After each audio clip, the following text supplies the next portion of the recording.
नमस्कार दोस्तों, स्वागत है आपका हमारे चैनल एबीएम नर्सिंग में। तो आज का हमारा टॉपिक है nursing care plan for kidney failure.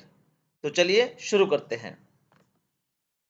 सबसे पहले हम देखेंगे कि डॉक्यूमेंट जो नर्सिंग केयर प्लान का होता है वो दिखता कैसा है। तो इस टाइप का जो होता है हमारा डॉक्यूमेंट दिखता है। इसमें यहाँ पे क्या लिखा जाता है, क्लाइंट का नाम लिखा जाता है, जो भी पेशेंट होता है, नर्सिंग केयर प्लान कौन बना रहा है, इनिशिएट कौन कर रहा है, उसको उस नर्स का नाम लिखा जाता है और डेट लिखी जाती है। जब भी मतलब जो पेशेंट का एडमिशन की डेट है ना, वो यहाँ पे लिखी जाती है। तो इस टाइप से आपके जो 6 कॉलम है ना, हमने यहाँ पे बनाए हुए हैं नर्सिंग केयर प्लान के लिए। आप यहाँ पे 4 या 5 कॉलम भी बना सकते हैं। हमने यहाँ पे 6 कॉलम बनाए हुए हैं ताकि आपकी अंडरस्टैंडिंग और भी ज़्यादा डीप हो सके।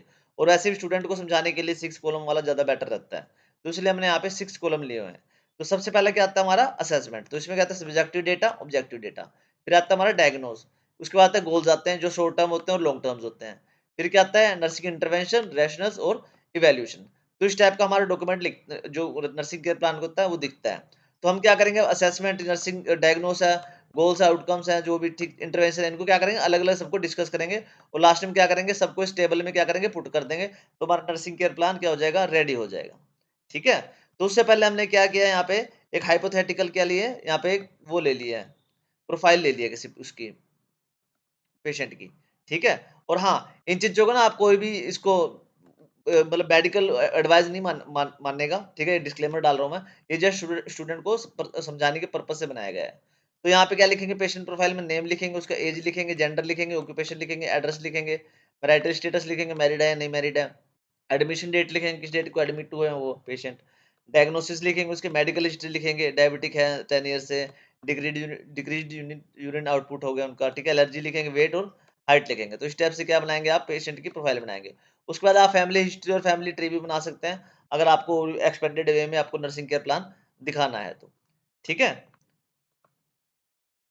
तो उसके बाद आता है हमारा, तो सबसे पहला हमारा वो है जो कॉलम है वो किसका आता है हमारा, असेसमेंट का आता है। ठीक है? जिसमें क्या होता है सब्जेक्टिव डेटा होता है, ऑब्जेक्टिव डेटा। सब्जेक्टिव डेटा कौन से होते हैं, जो हमें पेशेंट खुद बताता है कि वो क्या फील कर रहा है और क्या उसको मतलब अंदर से महसूस हो रहा है। तो ये क्या किसमें आता है, सब्जेक्टिव डेटा में। अब इसमें जब हमारा क्या किसके लिए बना रहे हैं हम nursing care plan, kidney failure के लिए बना रहे हैं। तो इसमें पेशेंट हमें क्या शिकायत कर रहा है, वो कह रहा है कि मेरे जो पाँव वो सूजे हुए हैं। हमें मतलब मैक्सिमम टाइम सूजे ही रहते हैं। और क्या, तो उसको थकावट फील होती है और वो क्या वीक फील करता है मोस्ट ऑफ द डे। मतलब सारे दिन में लगभग ज़्यादातर तो वो वीक और टायर्ड ही फील करता है। अब वो क्या, उसका उसका यूरिन उस तरीके से पास नहीं हो रहा है जैसे पहले हुआ करता था। ठीक है? तो ये क्या होगा, सब्जेक्टिव डेटा। उसके बाद आता है हमारा ऑब्जेक्टिव डेटा। ऑब्जेक्टिव डेटा में हम क्या लिखते हैं, जिसमें जो हमें हमारी नर्स ऑब्जर्व कर रही है पेशेंट को, और नर्स जो भी हमारे उसको देख रही है पेशेंट को, छोटे-मोटे वाइटल्स चेक कर रहे हैं, टेस्ट वगैरह कर रहे हैं, उससे क्या निकलता है हमारा ऑब्जेक्टिव डेटा निकलता है जो नर्स निकालती है हमारी। ठीक है? तो इसमें क्या है, यूरिन आउटपुट क्या आ रही है पेशेंट की, लो आ रही है, उनको मतलब बात करने से पता लगा है। एडिमा हो रहा है उनके बोथ लोअर लिम्स में। ठीक है? मतलब जो नीचे के अंग हैं उसमें क्या सूजन आ रही है सारे में, पाँव वगैरह में। ब्लड यूरिया क्या है उनका बहुत ज़्यादा बढ़ा हुआ है।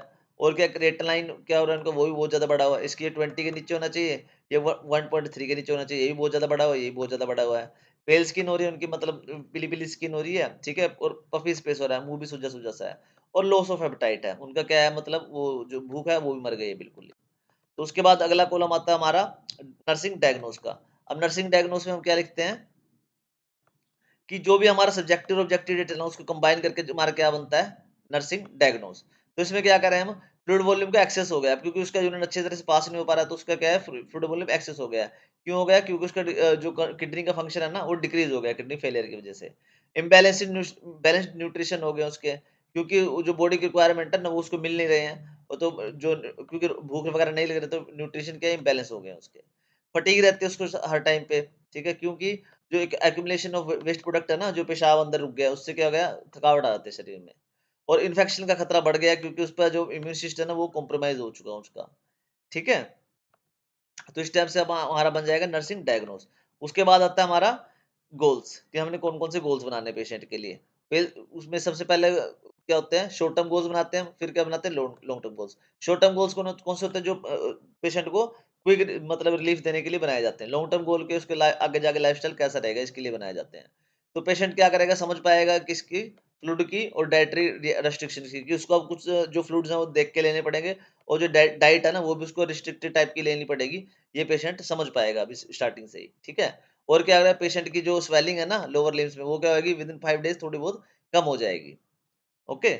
और उसके बाद हमारे क्या है लॉन्ग टर्म गोल बनाते हैं हम। पेशेंट क्या करेगा, मेंटेन करेगा किस चीज को, इलेक्ट्रोलाइट और फ्लूइड के बैलेंस को मेंटेन करेगा ढंग से। और क्या करेगा पेशेंट, एडहेयर करेगा, फॉलो करेगा, मतलब रेनल डाइट को, जो किडनी के लिए फेवरेबल डाइट है, और डायलिसिस शेड्यूल जो भी अगर एडवाइस करे जाते हैं जिसमें खून चेंज होता है उनका, तो उसको क्या करेगा पेशेंट, फॉलो करेगा अच्छे से। अब उसके बाद आते हैं हमारे इंटरवेंशंस। इंटरवेंशंस में हमारे क्या होते हैं, मतलब कि जो हमारी प्लानिंग और क्या इम्प्लीमेंटेशन फेज आता है इसमें। तो इसमें प्लानिंग में क्या करना है कि मॉनिटर करना उसका इनटेक और आउटपुट स्ट्रिक्टली, मतलब जो भी वो खाना खा रहे हैं या जो भी पास आउट हो रहा है उनका, वो स्ट्रिक्टली हमने क्या करना है, मॉनिटर करना है, क्योंकि उस पर बहुत ज्यादा डिपेंड करता है। एक्सेस करना है डेली वेट को, मतलब डेली वेट को क्या करना है, एसेस करना है उसको, कितना हो रहा है कितना नहीं बढ़ रहा है, और सूजन कितनी बढ़ रही है कितनी नहीं बढ़ रही है, ये भी हमने एसेस करना है डेली बेस पे। एजुकेट करना उसको रेनल डाइट पे, मतलब लो साल्ट की होनी चाहिए, लो प्रोटीन की होनी चाहिए, और हाई फाइबर की डाइट होनी चाहिए। तो इस टाइप की रेनल डाइट होती है किडनी के लिए जो बेटर रहती है। एडमिनिस्ट्रेट करना उसको किस चीज के लिए, मेडिकेशंस के लिए, और prepare for dialysis if ordered, मतलब अगर उसको डायलिसिस की जरूरत पड़ती है तो उसको पहले से तैयार करके रखना है, और जो भी दवाई उसको दी जा रही है ना उसको पहले से एडमिनिस्टर करके रखना है, बराबर देनी है उसको प्रॉपर तरीके से। मेंटेन करना है साफ सुथरा है और ऑब्जर्व करना है किसको, कि कोई इन्फेक्शन के साइन ना आए पेशेंट में। अब उसके बाद हमारा आता है क्या, रैशनल्स। रैशनल्स हमारे इसलिए लिखे जाते हैं कि जो भी हमने इंटरवेंशन की है वो क्यों की है, ठीक है। तो help fluid retention and overload, ठीक है। और क्या कर रहे हैं, डेली वेट जो हम कर रहे हैं वो रिफ्लेक्ट कर रहा है किस चीज को, फ्लूइड चेंजेस को। डाइट किस चीज को हेल्प कर रही है, कंट्रोल जो वेस्ट बिल्डअप हो रहा है, ठीक है, और इलेक्ट्रोलाइट बैलेंस हो रहा है उसको क्या कर रही है, कंट्रोल कर रही है। डायलिसिस क्या कर रहा है, रिमूव कर रहा है वेस्ट को और कंट्रोल कर रहा है सिम्टम्स को, कि उसके फालतू के सिम्टम्स ना आए, ठीक है। किडनी फेलियर इंक्रीज हो गया उसका, किस लिए हो गया, क्योंकि इन्फेक्शन का रिस्क बढ़ गया, और हाइजीन क्या अब क्रूशियल हो गया, बहुत ज्यादा जरूरी हो गया उसका अब, ठीक है। अब उसके बाद आता हमारा इवैल्यूएशन। इवैल्यूएशन क्या हमारा लास्ट स्टेप है। लास्ट स्टेप में क्या करते हैं हम, इसमें जो भी हमने पेशेंट पे जो भी ट्रीटमेंट किया ना उसका क्या फर्क पड़ता है, क्या रिजल्ट है उसका, ये हम देखते हैं। पेशेंट क्या समझ में आ रहा है और फॉलो कर पा रहा है फ्लूइड और साल्ट के रिस्ट्रिक्शन को, मतलब किस टाइप का फ्लूइड लेना उसको, किस टाइप साल्ट नहीं लेना उसके रिस्ट्रिक्शन को समझ पा रहा है। जो उसकी स्वेलिंग थी वो भी अब कम हो गई है, ठीक है। पेशेंट का वेट क्या है, जो 2.5 किलो 1.5 किलो क्या है, जो बढ़ कम हो गया उसका मतलब, ठीक है, जो पहले बढ़ गया था। अब रिपोर्ट क्या कर रहा है वो, इंप्रूव एपेटाइट, उसको थोड़ी भूख भी लग रही है, एनर्जी भी जागी है शरीर में उसके। ब्लड यूरिया क्या और क्रिएटिन लेवल क्या है, स्लाइटली डिक्रीज हो गए हैं। फॉलो अप करना उसको कि बाद में वो बिल्कुल डिक्रीज हो जाए, ठीक है। तो फाइनली जी हमारे ये हमारे नर्सिंग केयर प्लान हमने बना दिया है। इसका जो भी हमने आपको समझाया वो सारा यहाँ पे टेबल में हमने पुट कर दिया है। तो इस टाइप का हमारा क्या बनेगा, नर्सिंग केयर प्लान बनेगा इसका, किडनी फेलियर का। तो ओके बच्चों, thanks for watching. Please like share and subscribe ABM nursing. अगर आपको टॉपिक में कोई डाउट हो तो प्लीज कमेंट करके पूछना। अगर आपको इस टॉपिक में पीपीटी या पीडीएफ चाहिए तो ये भी आप कमेंट करके बोल सकते हो। किसी और टॉपिक पे आपने अगर एनसीपी बनवाना हो तो वो भी प्लीज आप कमेंट करके मुझको बोल सकते हैं। Thank you.